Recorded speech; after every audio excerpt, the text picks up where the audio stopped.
What up, ladies and germs? It's your boy Audiomatron here. Today, I'm going to show you how to set up your first drum set. Now, if you look on my channel, I had a video a little while back that was called How to Set Up a Drum Set, and I think the title of that video may have been a little bit misleading because it was more like high-level ergonomic stuff, and then I go on to set up my $10,000 drum set with its drum rack and all this stuff, and like, I feel like if you're searching for that, that ain't you. This is what you're looking for. So what we have here, this is a Ludwig Accent that was given to me by some bandmates, and it's very typical of what you would find in a beginner or entry-level drum set. Even today, this one's a few years old. It's still very much like the ones that are sold nowadays. So yep, I'm gonna go through all the parts, all the pieces, how to set it up correctly. But first, let's show you some wrong ways to set up a drum set. If your drums are set up like this, you are wrong, okay? You're gonna have to like put yourself at weird angles to play those, and I've like seen this. Like I've seen drum sets like advertised like this. No, just don't, all right? If your drums are set up like this, you are wrong. I mean, how are you gonna move between these two things? They're so far apart. They're at weird angles. It's bothering me. Like I want to fix it right now while I'm looking at it. I'm getting triggered. I'm getting fucking triggered. If your drums are set up like this, I won't say you're necessarily wrong, but like, what's the matter with you? Like, way over here, man. You want everything like together where you can get to it easily, and this ain't it. Like, this is weird. All right, ladies and germs. So first, we're gonna start with all of our components. We have our 12, 13 rack toms, and then our 16-inch floor tom, our 22-inch bass drum, and then we've got some of these cheap cymbals that I got just for illustration purposes here. We'll just do a basic setup. We've got a hi-hat stand, which I'm going to place to the side over here, and then we've got two pretty like run-of-the-mill cymbal stands. All right, and then also we'll use that snare drum that's on the rack back over there. I don't know if you can see it, but this is a pretty typical beginner setup. So the first thing you're gonna want is a rug, especially if you live in a house with like hardwood floors or a garage with concrete, or even a place with carpet. If you don't want to get like grease from your bass drum pedal on your carpet, because I've seen it happen. Like the house that I grew up in, like perpetually had like little bass drum pedal shaped grease spots on the carpet. So maybe put you a rug down. It doesn't have to be a drum rug. I bought this shit at like at Ollie's, which is like a closeout store. I mean, you can go down to Dollar General and get you a 6x9 rug and it'll work fine. So I'm gonna move the drums out of the way and we'll set this rug up. If I was doing this ergonomically, I'd start with the snare drum, but we'll start with the bass drum. Okay, so when you get your bass drum, it's more than likely going to be very similar to this one, okay? It's going to have, typically beginner drum sets that I see have a place to mount the toms here on the tom arms. And then most bass drums, actually all bass drums are going to have some kind of bass drum spur. So I'll show you what that looks like. These are the legs that keep the bass drum stable, but they also keep it from scooting forward, and they do this by this sharp thing. Now this thing will get you, all right? But you can adjust how much that sticks out. If you're confident it won't slide or whatever, if you just want to rely on the rubber bit, you see you can screw that out to where the spur's not showing. And when you're storing the bass drum, it may be good to keep it like that, but I always have the spurs out because they dig into the carpet and keep it from creeping forward. Usually you have this adjustment here that you can pull down and then kind of lock it into place. All right, so the spur will just go into this mount like this, right? And then like I can get some height. I kind of want the bass drum to be like up a little bit in the front, so I just pull this in a little bit to get some height on it. I'm gonna cant the bass drum a little bit that way because when I sit down, I want the bass drum pedal to be kind of at the same angle that my foot would land naturally when I sit down. But I always like to scoot as far as I can to the front of the carpet. That way you have plenty of room on the carpet for the rest of your stuff. And you want your throne, which is the stool, which we'll show you in a minute, to mostly be on the carpet with you, okay? Additionally, some bass drums have spurs like this, like nicer kits, and some of them have ones that retract into the drums themselves. There's all kind of different ways, but this is a common one you'll see. But basically, you loosen this up, and it just adjusts out like that. Same deal though, it's still got the spurs, the sharp part in the bottom that'll dig into the carpet. All right, once we have that in place, we'll want a bass drum pedal. All right, so here we have a bass drum pedal, and this is a pretty typical bass drum pedal that you would find on a beginner's kit. It actually came with my electric drum set. It may come like this, detached. There's two little holes on the inside, and you just squeeze this metal bit here together and line those pegs up with the holes, all right, which I have been unsuccessful in doing. The different parts of it, this is the actual like pedal board, this is the chain and the cam, all right, and then this up here is the beater. The beater is the part that strikes the drum. It's adjustable up and down. You usually use a drum key to undo that bit right there. You kind of want this to strike in the middle of the bass drum head. And then this part here clamps onto the rim. So can you see this? So the way this goes on is like this part here goes under the bottom of the hoop, and this part here goes on top of it. So you pick up on it a little bit, and then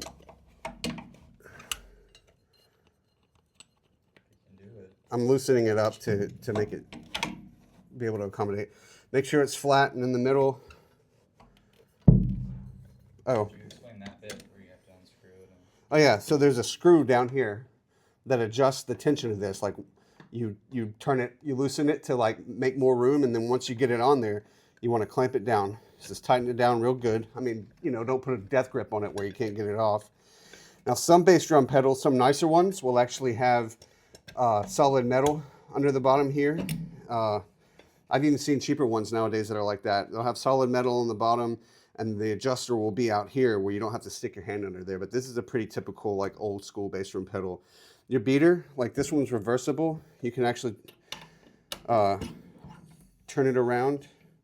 You can use for a harder attack, like a more rock or metal sound. You can use the plastic part of the beater, or you can use the felt part of the beater for a softer attack. I typically go with felt, but you just put that in place, and there's the pedal. All right, now we're going to set up the snare drum. So this is going to be your snare drum stand.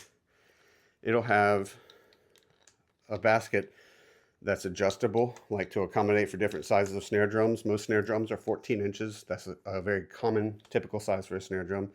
But you want to let this out to where it can take the snare drum. You can undo this here to let the legs out. You don't want them sticking out too far while they're getting in the way of your pedals, but you don't want it to be too narrow either, so it'll fall over. This here adjusts the pitch of the snare drum. I like mine angled just a little bit towards me, but you'll set that down near the bass drum, and then you'll put the snare drum in the basket. Now, while we've got the snare drum, the different parts on it, on all drums, the batter head, the resonant head, or on this they call this snare side, or they may say reso. These are the snare wires. This is what gives the snare drum its sound. That's the butt plate where the strap that holds the snare wires on goes. And then this is what they call the throw off, or the strainer. That's where you can turn the drum off, the snare off, where it sounds like that, or it sounds like a snare drum, okay? Anyways, you want this in your basket so that you can control the throw off from where you set. So like maybe here, kind of close to where you're playing, you set that snare drum in the basket. I have a different way I like to do this, but most people just set it straight on this part. And then you just get under here and you tighten this up until it's holding the snare drum firmly. You haven't got to put a death grip on it, but there's that, all right? Now at this point, it'd be a good time to set up your throne. So Your throne's going to typically come in two parts. You're going to have, well, I must have sat my fat ass on it too much. It won't come out. Anyways, the seat's usually separate. It just slips down over the pole. On this one, many are like this. You have one set of adjustment to collapse it. So if you're going to transport it or put it away or something, that'll go all the way down. This part here tightens down on the seat post and keeps it from moving. And then you have a memory lock, because the seat post, especially if you're heavier like I am, the seat post is going to want to creep down. So you could adjust that so that even if you took the seat post out, you could always get it back in the same place. And you'll see memory locks like this on most drum components, or a lot of them. All right. So we'll set the throne down, and then we want to sit down and make sure that our bass drum pedal is where we want it, that it's like kind of in line with where our feet naturally fall. Okay. Your snare drum, you want it such that when your arms like fall naturally, you're like right in the middle of the drum, which here I may be sitting a little too far back, so I'll sit a little bit closer to it. So that's pretty good. We'll set my key there. Also, if I didn't mention, you need a drum key. A lot of drum things come with drum keys. If not, you can buy one in a music store, $5. All right. So now we have our bass and snare drum. Let's set up the floor tom first, since it's closest to us. Now, floor toms all have floor tom legs. They're gonna be like this, all right? And they just slip into this, the floor tom leg. I don't know what it's called. The clamp for the floor tom leg. You slip it in, and you do all of them like that. So there's typically three. I say typically. I've never seen one with any more or less than three that you put on. And then I also like this to be kind of more like angled towards me. All right. And so we put that there. And every time I put a piece down when I'm setting my kit up, like at a gig or something, I make sure it's in a place that like feels good to me. So I reach over and see if it's where I want it, and it is. Okay. Next, we'll do rack toms. So most of these entry-level drum kits will come with tom arms like this. Some of them may come with something more like this, where they're like these little L-shaped rods that you slip the drums down into. But for our purposes, we have these, and I don't remember which one I used for which. But remember I was telling you about memory locks? These are to make sure you can just put them back in the same place every time. All right, and I'm gonna loosen them because they're probably gonna get in my way. I had this set up as a 4-piece, but today we're gonna set it up as a 5-piece, all right? I'm gonna loosen them up and scoot them in. So that, like I said, so that they don't get in my way trying to adjust the drums, all right? Now, let's get the bigger tom. So this is our 13-inch tom. A lot of these kits come in either 12, 13, 16, or 12. Or you'll nowadays, like this kit here came with 10, 12, 16. Anyways, we get our tom arm. We put it down in this hole. The long part goes in the mounting hole there. I'm gonna just loosely tighten it, all right? And then I'm gonna move my floor tom out of the way right now. But I'm gonna put this on here, and I want this, I don't want it like facing in or facing out or sticking way the fuck out here. I want it right in front of me where I can get to it while I'm playing it, all right? So we're gonna call that probably good. When I get the other one up here, we'll see. All right. Oh, my mic stuck to the rim. That's fun. All right. And then, same deal here. We'll loosen this up a little bit. Get this just kind of in there. Might need to move my snare drum out of the way.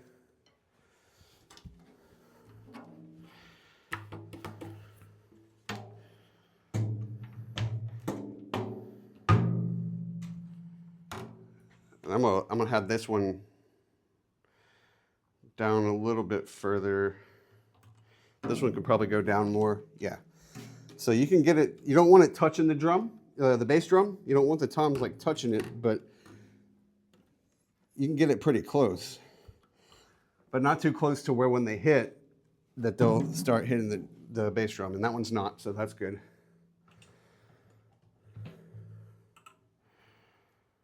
All right.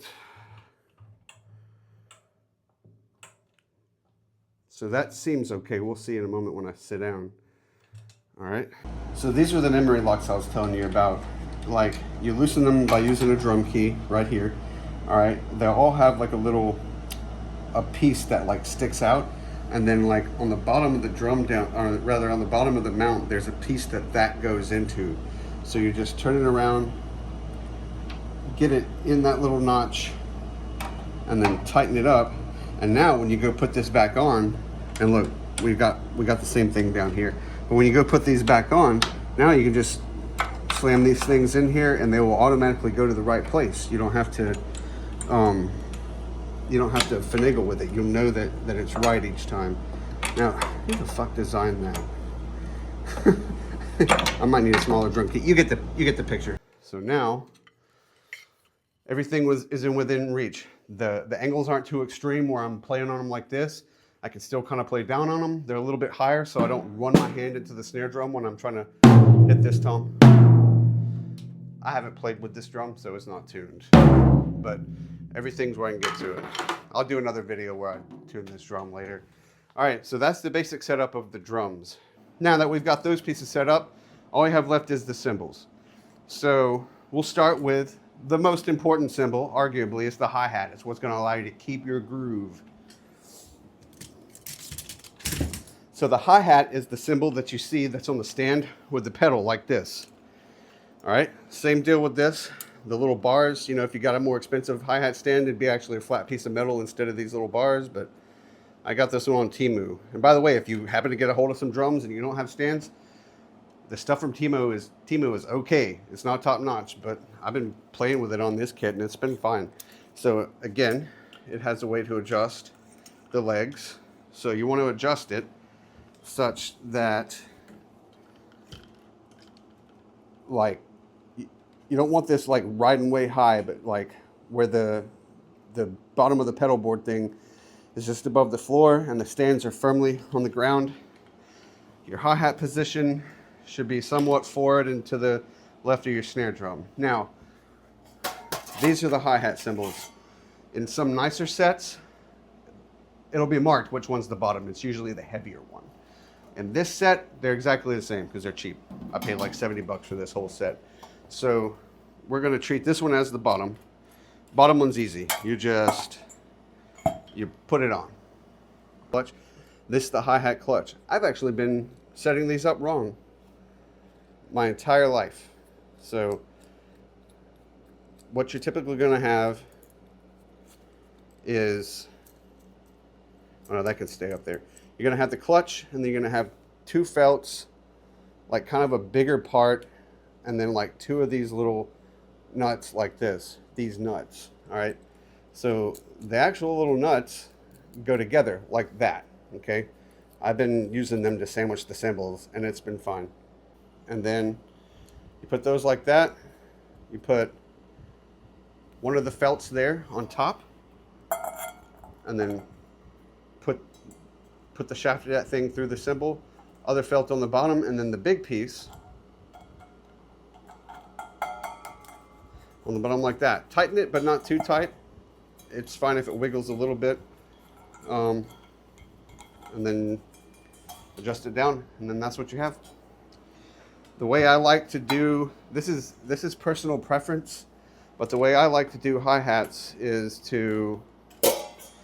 I put my fingers between them, and then I tighten this. And that may be too much, actually. But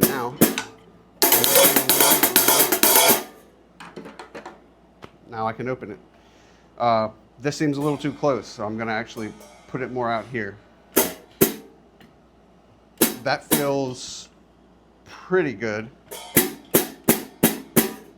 All right, hi-hat. Next is gonna be cymbal stands. A typical boom stand nowadays is gonna be just like it's like the other stand we had. It's gonna have this part that adjusts it down, so you just wanna tripod it out. In the case of if you're gonna use a heavier cymbal, I'll show you something in a minute, but you, point it over this way.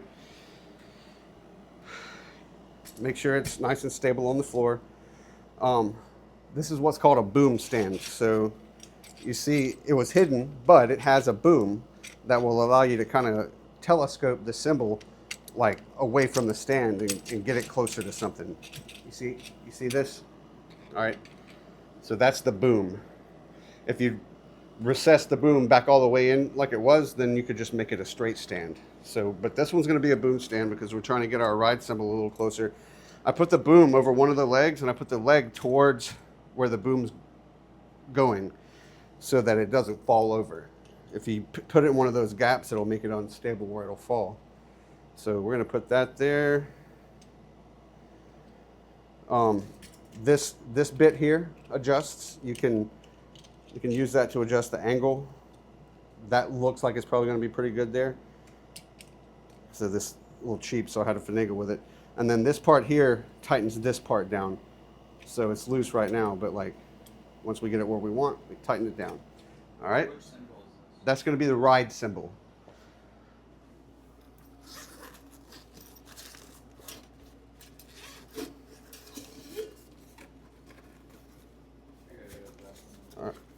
All right. Are we still recording? There we are. So this is the ride cymbal. It with the hi-hat is one of the ones that you'll kind of like keep rhythm on.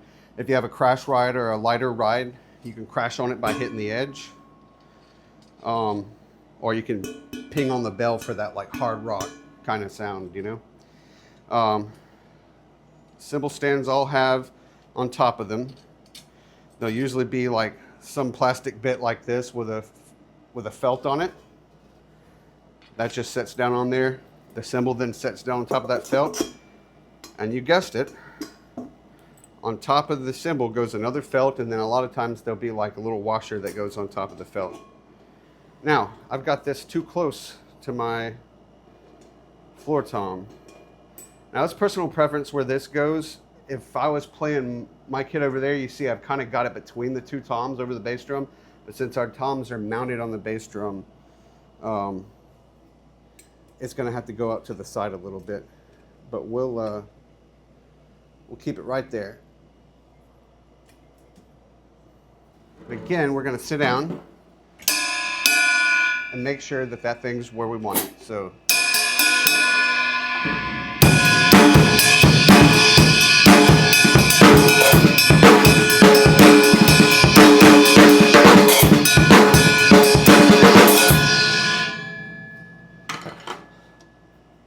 Well, that thing sounds different from my other cymbals.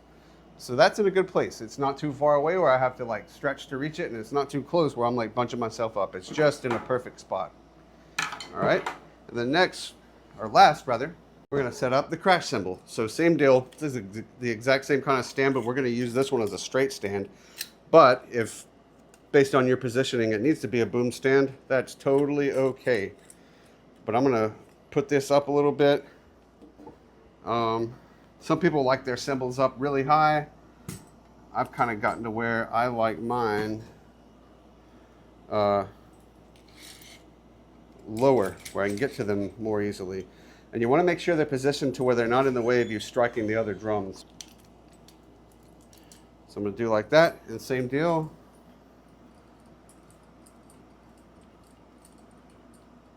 Take the wing nut off.